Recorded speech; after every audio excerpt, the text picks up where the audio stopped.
jalalaan miyaan tanteetu daa'immarra caalaa mana jaalatti yaadiyoo melaalaa.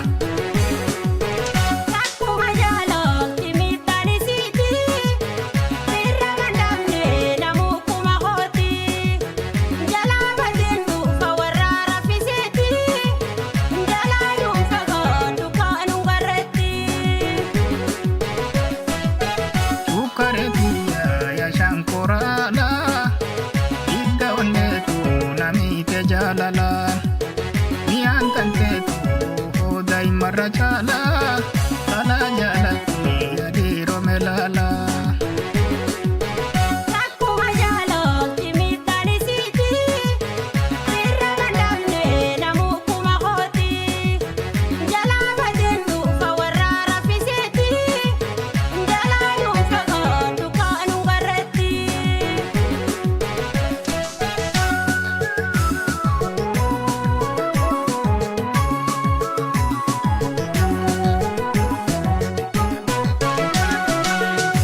Kansi jaaladhu atis na hubadhu ikkumallee taatu ijaan na miidhagdu. Jiruuti yoomuu barasuu manaaf tolchee sootuma warraati bonaasi hanqadhee. Bareedduu burqaa shakkee hanga lamayyuu hundi mobookeetti yoo wal garre wayyuu. Laftoota naabaatiin si eegaas kootu boona jalatti deeman waan ati gootu.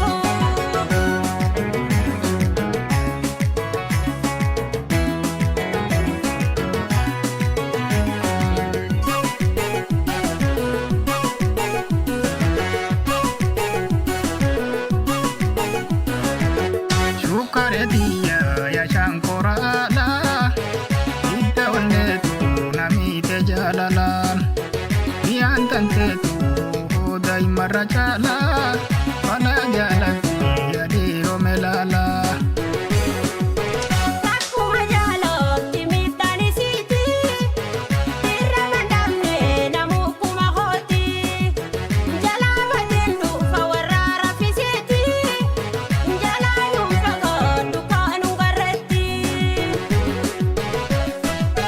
Shukareetiya yaa shankoraadhaa hidda onneetu namiite jalalaan miyaan tanteetu daa'immarra caalaa mana jaalatti yaadiyoo melaalaa. Akkuma jaalatti miidhaan isiiti irra mandamne namuu kuma hooti jalaa bateen dhufa warra raffiseeti jalaa dhuunfa godhu kaanu garreetti.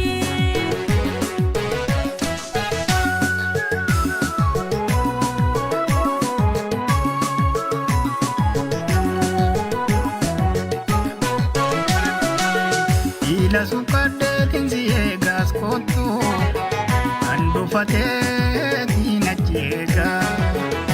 Mul'ateetiin dhuunfee shani buunaa taphacha buulaa jini naanaa. Bareedduu kan maala darraa calaqqisu rakkisu yaadni keenya raffisu.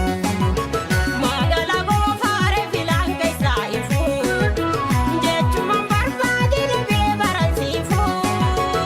Ashiita kacha ililii biyya tiyyaa bagaan si qabaadde bareedduu waniyyaa. Sirna booyaa garaan kiyyaa bona biyyaa akkasiin harkattu abshiira tiriyyaa. Daa'imata dhiileetiyya yaa mammarartu ansi malee ijji tiyyaa hunan gartu. Halkan dheeraadhaa shaggooyyee na taphadhu ansiif kennee boonaan hangaladhu. Ansi malee ijji tiyyaa hunan gartu. Ansiif kennee boonaan hangaladhu. Ansi malee ijji tiyyaa hunan gartu.